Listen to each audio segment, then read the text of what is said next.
عقل کو خواہش پر فضیلت حاصل ہے، کیونکہ عقل زمانے کو تمہارے ہاتھ میں دے دیتی ہے، جبکہ خواہش تمہیں زمانے کا غلام بنا دیتی ہے۔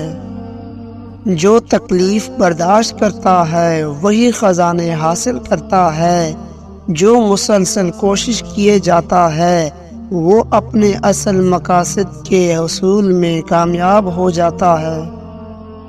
یہ بات معنی نہیں رکھتی کہ آپ کتنی زبانیں سمجھ سکتے ہو، صرف دلوں کو سمجھنا ہی آپ کو اہم بناتا ہے۔ زخم وہ روشن دان ہے جہاں سے روشنی آپ کے اندر داخل ہو جاتی ہے۔ وہ لوگ جنہوں نے سردی گرمی صرف کھڑکیوں سے دیکھی ہو اور بھوک صرف کتابوں میں پڑھی ہو، وہ عام آدمی کی قیادت نہیں کر سکتے۔ جب اللہ تعالیٰ کسی کی رسوائی چاہتا ہے تو اس کو پاک لوگوں پر لعن طعن کرنے کی طرف مائل کرتا ہے۔ جو حد سے زیادہ پیار کرتا ہے وہ حد سے زیادہ نفرت بھی کر سکتا ہے، کیونکہ شیشہ جب ٹوٹتا ہے تو وہ خطرناک خنجر بن جاتا ہے۔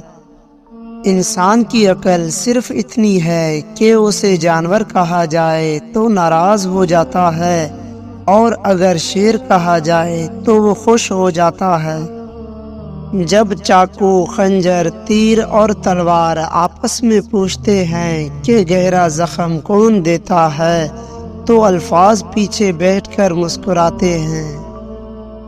اللہ جب بہترین سے نوازتا ہے تو پہلے آزمائش سے گزارتا ہے۔ رشتوں کو ایسی خوبی سے نبھائیں جیسے شہد کی مکھی پھولوں سے رس بھی لے لیتی ہے اور ان کا نقصان بھی نہیں کرتی۔ زندگی کتنی عجیب ہے، ہر انسان دنیا کی قید سے رہائی مانگتا ہے اور رہا ہونے سے ڈرتا ہے۔ انسان سب کچھ بھول سکتا ہے سوائے ان لمحوں کے جب اسے اپنوں کی ضرورت تھی اور وہ دستیاب نہ تھے۔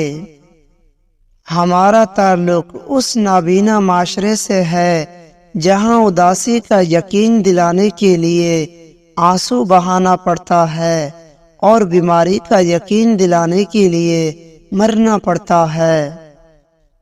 کچھ لوگ آپ سے صرف اتنی محبت کرتے ہیں جتنا وہ آپ کو استعمال کر سکتے ہیں۔ جہاں ان کا مفاد ختم، وہاں ان کی محبت ختم۔ Please subscribe my YouTube channel and like share this video.